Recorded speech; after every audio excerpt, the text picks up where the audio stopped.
রাতে যদি কখনো ঘুম ভেঙে যায় তাহলে ছোট্ট একটা দোয়া পাঠ করে আল্লাহর কাছে দোয়া করবেন। আপনার ওই দোয়া আল্লাহ কখনোই খালি হাতে ফেরত দিবে না। নবীজি বলছেন যে কোনো ব্যক্তি যদি ঘুম ভেঙে যাওয়ার পরে আল্লাহর কাছে এই ছোট্ট দোয়াটা পাঠ করে দোয়া করতে পারে, হতে পারে রাত 2টা, হতে পারে রাত 1টা, হতে পারে 12টা, যখনই আপনার ঘুম ভেঙে গেছে ওই মুহূর্তেই আপনি দোয়াটা পাঠ করবেন। দোয়াটা পাঠ করে আপনি শুয়ে থাকা অবস্থায় হাত তুলতে হবে, বিষয়টা এমন নয়। আপনি মনে মনে দোয়া করেন যে আল্লাহ আমার ওইটা দরকার ছিল, আল্লাহ আমার রিজিক দরকার ছিল, আমার সম্মান দরকার ছিল, আমার গুনাহ মাফের দরকার ছিল, আল্লাহ আমার এটা সেটা যা যা কিছু প্রয়োজন, জায়েজ কিছু, এই হালাল কিছু আল্লাহ পাকের কাছ থেকে আপনি চেয়ে নেবেন।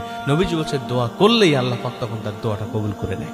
আর আরো ভালো হয় যদি আপনি ঘুম ভেঙে যাওয়ার পরে 2টার সময় আপনার ঘুম ভেঙে গেছে, আপনি উঠে যান, উঠে গিয়ে ওযু করে আপনি 2 রাকাত তাহাজ্জুদ নামাজে দাঁড়িয়ে যান। কারণ নবীজি বলছে যে ওই সময় কিছু চাইলেই আল্লাহ দোয়া কবুল করে। আপনি ঘুম ভেঙে যাওয়ার পরে দোয়াটা করলেন, দোয়াটাও কবুল হয়ে গেল, আর আপনি ওযু করে তাহাজ্জুদ পড়লেন, তাহাজ্জুদ নামাজটাও কবুল হয়ে গেল। নবীজি বলছেন কোন ব্যক্তির যদি একটা সেজদা কবুল হয়ে যায়, 1 রাকাত নামাজ যদি কবুল হয়ে যায়, ওই একটা সেজদা তাকে জান্নাত পর্যন্ত পৌঁছায় দিবে। ওই একটা জান্নাত তার জীবনে সব গুনাহ মাফ করে দিবে। ওই একটা সেজদা তার জীবনে সব অপরাধগুলো মাফ করে দিয়ে আল্লাহর পছন্দের বান্দা হিসাবে তাকে দাঁড় করা দিবে। এই জন্য আপনি ছোট্ট দোয়াটাকে মুখস্থ করে নেন। কি দোয়া? নবীজি বলছেন ঘুম ভেঙে যাওয়ার সঙ্গে সঙ্গে তুমি দোয়াটা পাঠ করবে। প্রথমে তুমি পাঠ করবে লা ইলাহা ইল্লাল্লাহু ওয়াহদাহু লা শারীকা লাহু লাহুল মুলক ওয়া লাহুল হামদ ওয়া হুয়া আলা কুল্লি শাইইন কাদির। এরপর তুমি পাঠ করবে সুবহানাল্লাহি ওয়াল হামদুলিল্লাহি ওয়া লা ইলাহা ইল্লাল্লাহু আল্লাহু আকবার। এরপর পাঠ করবে লা হাওলা ওয়া লা কুওয়াতা ইল্লা বিল্লাহ।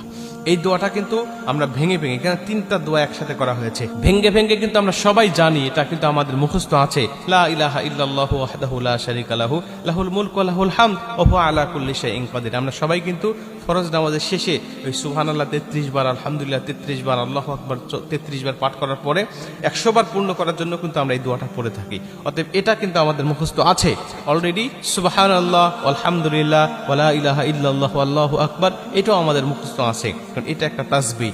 এরপরে লা হাওলা ওয়া লা কুওয়াতা ইল্লা বিল্লাহ, এটাও কিন্তু আমরা সকলেই জানি।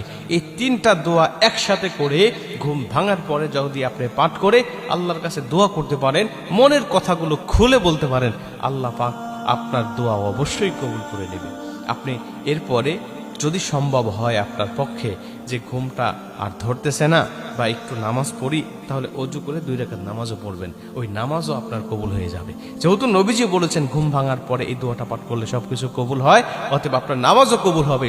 এই নামাজ আপনাকে নাজাতের ওসিলা হিসাবে কবুল করবে।